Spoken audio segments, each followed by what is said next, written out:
Hey guys, Kale here. So, I've been in America for 4 days now. Many of you may know that me and my family, we're missionaries to the country of Hungary, and we have been in Hungary for almost 2 years. We left in December of 2020, and we've been there ever since. We have not come back until right now. I'm actually sitting in my parents' house, and this is my younger brother's bedroom, and I'm recording that right here, right now. And I want this episode of this new podcast that I'm doing, Ministry and Missions Unfiltered, to be I don't want to say a debrief because what it's going to be is just my initial thoughts after spending almost 2 years on the foreign field and my first time back in the US. We've had enough time to basically get over our jet lag and spend our first Sunday back in the States at our home church, our sending church, and see family and friends initially. And that's about it. So it's just now starting to kind of set in that we're here. And I just want to give you guys some of my initial thoughts. Um, my family moved to Hungary in December of 2020, which was in the middle of all the COVID craziness, honestly. It was, if you remember, it was March ish of 2020 when everything shut down initially. And then in the summer, things briefly opened back up, but then quickly shut down again in the fall. And my family and I had started deputation in 2019, raised most of our funds, and I wasn't sure if we were going to even be able to get to Hungary at that point or when it was going to happen. But through some amazing provisions of God and some, quite honestly, miracles, we managed to get a visa. My wife and I drove to New York City to the embassy, a Hungarian consulate, and got a visa and all this stuff. And then we got an apartment online, sight unseen, just looking at pictures online. And then we moved in December 10th of 2020 is when we landed in Budapest, Hungary. Now, we had been to Budapest dozens of times. Well, not dozens of times. That's a lie. Probably about 10 times I had been there before we moved, and it was completely different. We arrived. We were obviously wearing masks the whole time, but this time we had tons of luggage. We had our 2.5-year-old son. Hoping that we didn't have any sort of a fever because we knew when we arrived at the airport they were going to take our temperature, and if you're showing a slight fever, what are they going to do? Send you back to America? We had no idea. It was a crazy stressful plane ride. But then we got to the airport. The police met us there with, those little temperature things that look like a laser gun that they point at your head, and got the green light, and they let us in. Very, very empty. Had to sign a bunch of paperwork where we were going, where we were going to live. And then finally, we were allowed to go out. We got to our flat.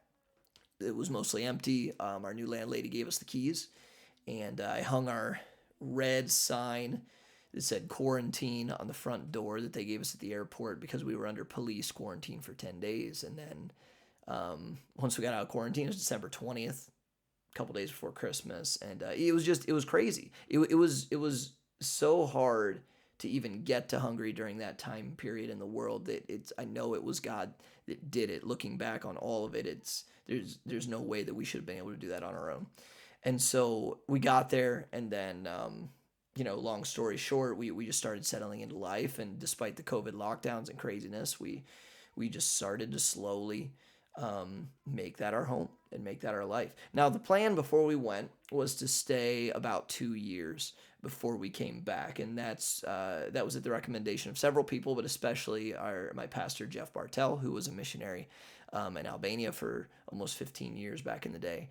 And he and other people had told me, man, you're going to want to stay on the field as long as you possibly can, in order to make your coming back easier, in order to make it so that when you come back, you're not just looking at everything and everyone and missing them so much that it's like almost tempting to want to just stay back. It's been said by a lot of people. I'm not sure if there's official like Barna statistics or something, but most missionaries, if they're gonna leave the field, like without like establishing anything, not like if they've been there 10 or 15 years, like if missionaries aren't going to stay, it's within the first 2 years that decision is made. And so it's a good idea to try and stay for about 2 years, give or take. It doesn't have to be a hard line. before coming back. And so that was the plan. And so that was always the idea. We never had a hard date. We didn't have return tickets, of course. That was, buying one-way tickets is a crazy thing when you're moving to the mission field. Sitting on a plane with one-way tickets is a crazy thing. It's not something you've ever really done before at that point. And so that was the plan.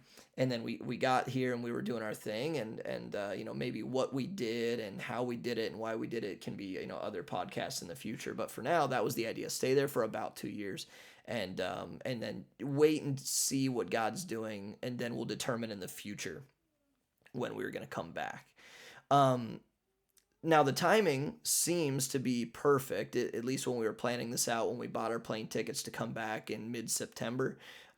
We knew for a lot of reasons, we wanted to have a second baby. Of course, we have one son and then another one on the way. My wife is pregnant right now.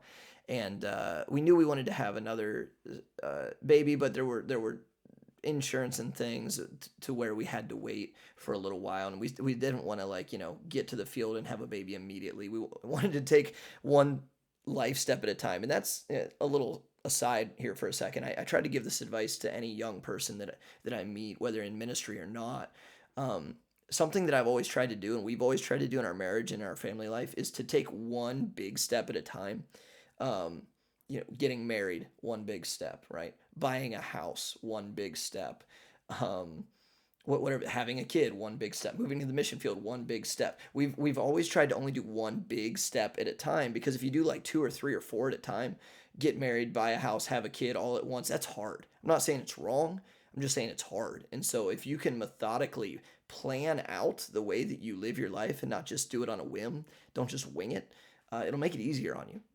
Go figure, right? But anyway, so this, we moved to the field. That's a big step. Let's not add another baby to moving away from home to Europe, right?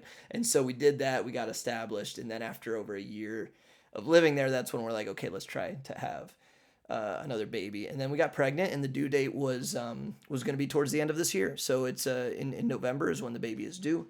And so that put us, you're not supposed to fly past a certain point. Every airline and doctor is a little different, but basically the idea was we needed to come back home 6 to 8 weeks before when the baby was due. So that put us at mid-September. So the timing for coming back for the first time really seemed to be uh, perfect in many ways, and I'll give you the reasons why. So the baby was the big one. Um, because when the baby was due was going to be about 2 years, a little less than 2 years. We arrived in December. We were coming back in mid-September, so a couple months shy. And we were coming back to America for several reasons to have the baby. Maybe that's a different podcast episode in the future. But it was also close to 2 years, not all the way. So I'm not being a legalist about if you're going to go to the field, it has to be 2 years, but give or take. Also, this was going to be the first time we get to spend the holidays with our folks in since 2019, and so that was just cool. That just happened to be a nice little benefit. It wasn't the plan, but that it happened nicely like that. Also, it's a perfect time, and I just think this shows that if you just trust God with timing instead of rushing things yourself, instead of getting trigger happy and trying to pull the trigger before God does, God will make things work out better for you. And so in our ministry, the first year of our ministry, we spent simultaneously with COVID lockdowns and craziness, we spent just studying the language and the culture and trying to fit in and figuring out how to take Judah to school and finding friends and praying a lot and seeking God on what to do. That was the whole first 12 months. And then after January of this year, things really started opening up. Ministry, not just like, the world and COVID, like which it did, but like ministry opportunities started happening.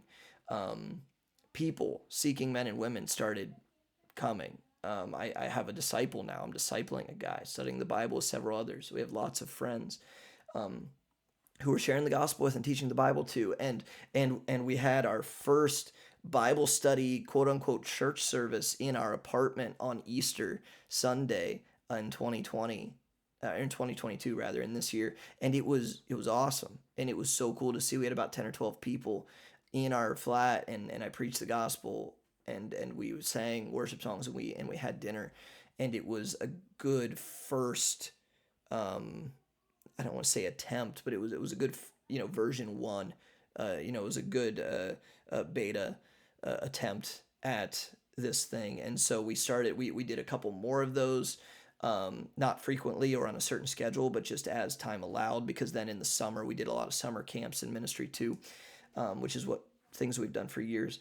But I'm saying all that to say the natural progression and evolution of our ministry as we've let God do it and try very hard to not just do things on our own in our flesh. The natural progression of the time has come to when we come back when we go back to Hungary after this short stay in America, which will be after the holidays sometime in January. The natural evolution and growth of our ministry will be it's time to start the church, which is really exciting. And so we wouldn't want to do this trip to America for 3 or 4 months in the middle of planting the church.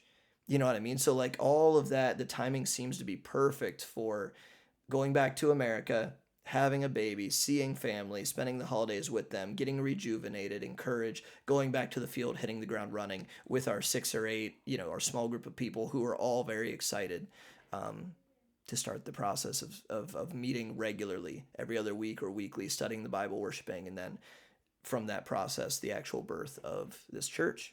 It's foundational ministry. It's the laying the foundation, and that's where we're at. And so I want to say all that to say coming back to America.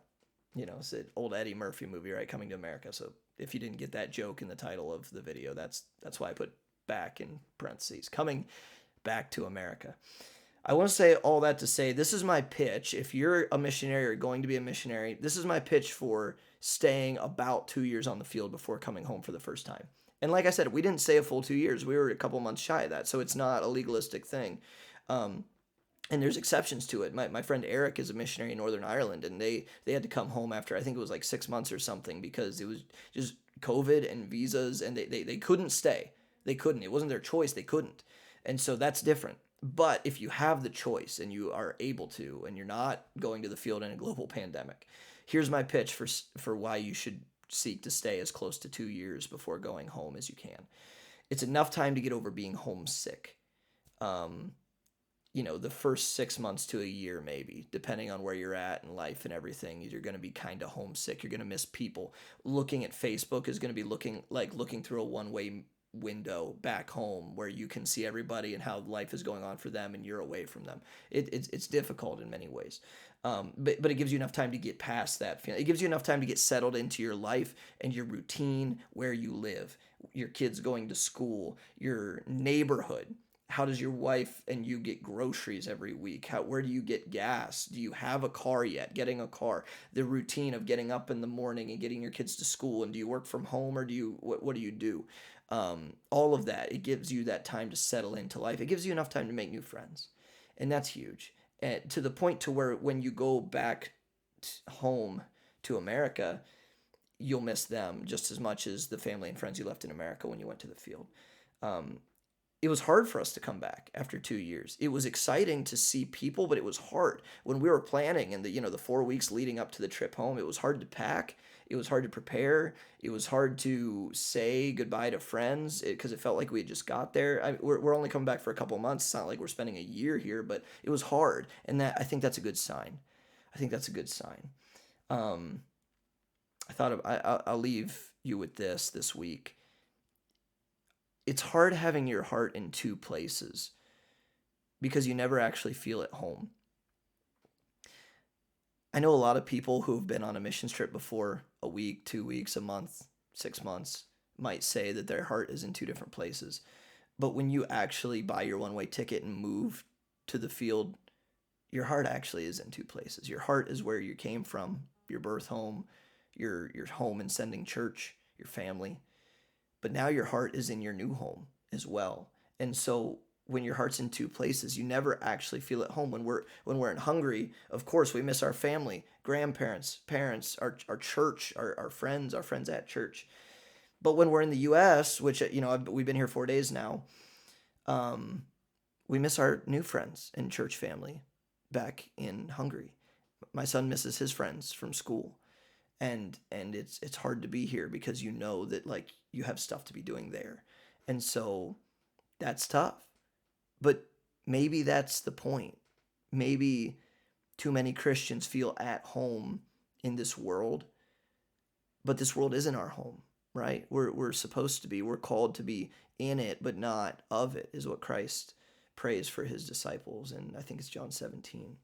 So, last words, missionaries, if you're going to the field, try to stay on your new field for about 2 years before going home the first time. I think it'll be good for you. Of course, there are exceptions, but I think it's a good goal. It's a good target date. It seems to have been for us so far. Other Christians, if you're not a missionary, let me just ask you this. Are you too at home here in the world? Do you feel too comfortable? Man, I do think there's so many enemies of the Christian. There's three biblical enemies of the Christian, but there's a very practical enemy of the Christian in the Laodicea today, and that's comfort. Comfort will keep you from doing anything of worth for the Lord. So try stretching yourself somehow so that you never quite feel comfortable where you're at. You know, I think comfort is a Laodicean trait that Christians need to overcome. Foxes have holes, birds have nests, but the Son of Man didn't have a place to lay his head. We have a lot of things in Laodicea, and especially in American Christianity. Maybe we're too comfortable. Let's not get too comfortable down here, guys. Thanks so much for listening. See you next week. God bless.